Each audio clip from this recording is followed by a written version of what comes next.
Hi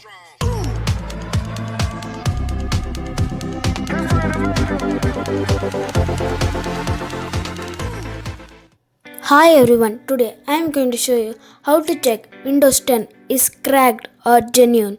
First, open search bar and type cmd and open it. And type the following command given in the description below.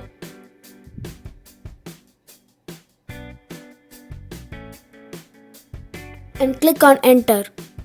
Now a window will pop up, and if it says the machine is permanently activated, your Windows is genuine.